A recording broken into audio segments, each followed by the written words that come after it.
அன்புக்குரியவர்களே, ஒவ்வொரு வருஷமும் ஜூலை 1ஆம் தேதி தேசிய மருத்துவர் தினம் நம்முடைய நாட்டில் அனுசரிக்கப்படுது.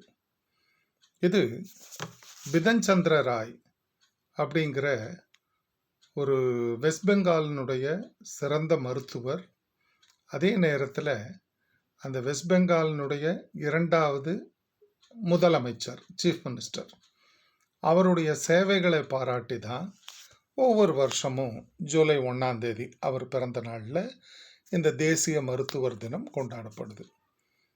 இப்போ ஒரு நாள் எதற்காக கொண்டாடப்படுது அப்படிங்கிறத நம்ம தெரிஞ்சுக்கணும். இப்போ தெரிஞ்சுக்கிட்டீங்க. இப்போது இந்த தேசிய மருத்துவர் தினம் அன்னைக்கு பார்த்தீங்கன்னா ஃபேஸ்புக் ஃபுல்லாக மருத்துவர்களுக்கு வாழ்த்து தெரிவித்து ஒவ்வொருத்தவங்களும் கலர் கலராக போஸ்ட் போட்டுருவாங்க. இப்போது 2 துறைகள் என்னை பொறுத்தவரை தனியார் மயம் ஆகக்கூடாது, ஆகி இருக்கக்கூடாது. இந்த 2 துறைகளும், ஒன்று கல்வி, மற்றொன்று மருத்துவம். இது இரண்டுமே, கல்வி ஒரு மனிதனை மாண்புடையவனாக்குவது, மருத்துவம் ஒரு மனிதனை நோயற்றவனாக பாதுகாப்பது. இந்த 2 துறைகளுமே தனியார் வசம் போனதன் காரணமாக இவை எல்லோருக்கும் பரவலாக கிடைக்காமல் போய் இருக்கின்ற ஒரு சூழ்நிலையில் நாம் வாழ்ந்து கொண்டிருக்கிறோம். நான் சொல்கிற கருத்து உங்கள் எல்லாருக்குமே ஏற்புடையதாக இருக்கும். இப்போ என்னுடைய மாணவர்கள்னு எடுத்துக்கிட்டிங்கன்னா நூற்றுக்கணக்கான பேர் மருத்துவர்களாக உலகம் முழுக்க பணி செஞ்சுக்கிட்டு இருக்காங்க. அருமையாக சம்பாதிக்கிறாங்க, நல்லா வாழ்ந்துக்கிட்டு இருக்காங்க, எனக்கும் உதவி செஞ்சுக்கிட்டு இருக்காங்க இந்த பிள்ளைங்க. இந்த மாணவர்கள், அவர்களுக்கும் நான் சொல்கிற கருத்து கண்டிப்பாக ஏற்புடையதாக இருக்கும்.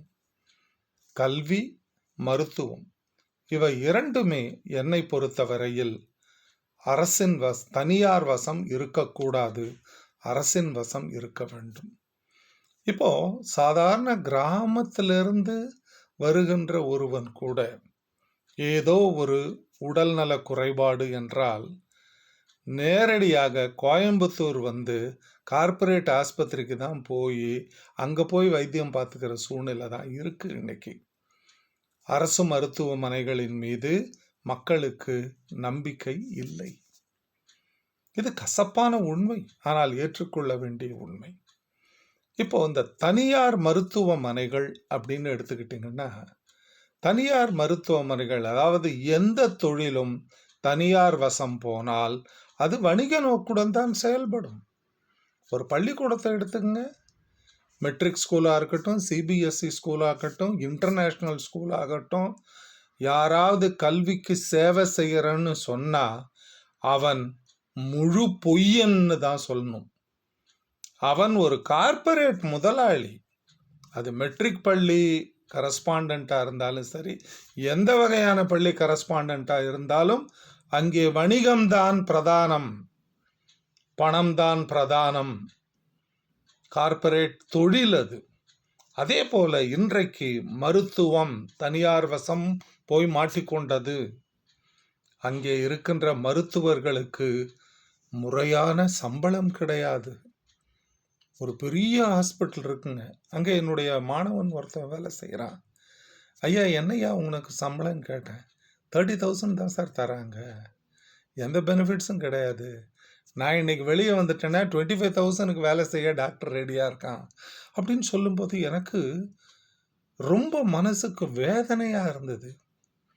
இதற்கு அந்த மாணவன் எத்தனை லட்சங்கள் செலவு செய்து படிக்கிறான். இப்போ நீட் தேர்வு பாஸ் பண்ணி ஆகணும்.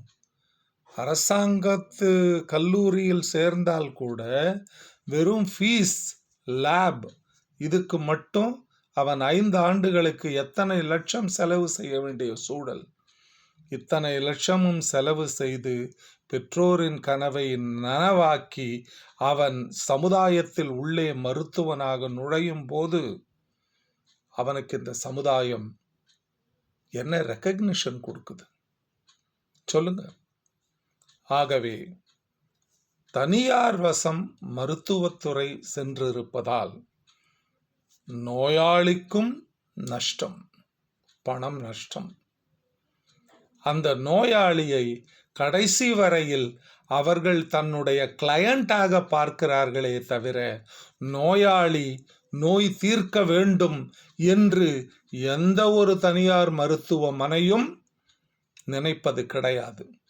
நான் ஒரு வியாதி, ஒரு சின்ன ப்ராப்ளம்னு ஒரு கார்ப்பரேட் ஹாஸ்பிட்டல் போகிறேன், தனியார் மருத்துவமனைக்கு போகிறேன், முதல்ல எனக்கு பெரிய ஃபைல் போட்டு கையில் கொடுத்துட்றான். ஏன்? நான் தொடர்ந்து அங்கே அந்த மருத்துவமனையில் தொடர்பில் இருக்க வேண்டும். என் வியாதி குணமடையாது, குணமடையக்கூடாது. குணமடைந்தால் அந்த ஹாஸ்பிட்டல் படுத்துவிடும். எப்படி ஃபேர் அண்ட் லவ்லி போட்டால் சிவப்பாகும்னு சொல்லிட்டு ஃபேர் அண்ட் லவ்லி கம்பெனி ஆரம்பித்தே 40 வருஷம் ஆகுதுங்க, இன்னும் அவனும் சிவப்பான மாதிரி தெரியல. அதுபோலத்தான் இந்த நிலைமையும்.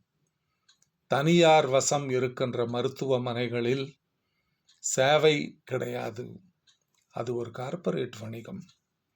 அரசு மருத்துவமனைகளில் வசதிகள் கிடையாது, அங்கே மக்கள் செல்ல அஞ்சுகின்ற சூழல் இருக்கிறது. இவையெல்லாம் மாற வேண்டும், இதுதான் நம்முடைய ஆசை. இவையெல்லாம் மீறி மருத்துவர்கள் அற்புதமான சேவையை செய்து கொண்டிருக்கிறார்கள். இந்த மருத்துவர்களுக்கு நம்முடைய இருகரம் கூப்பி வாழ்த்துக்களை சொல்ல வேண்டியது நம் கடமை அல்லவா? வாழ்க வளமுடன்.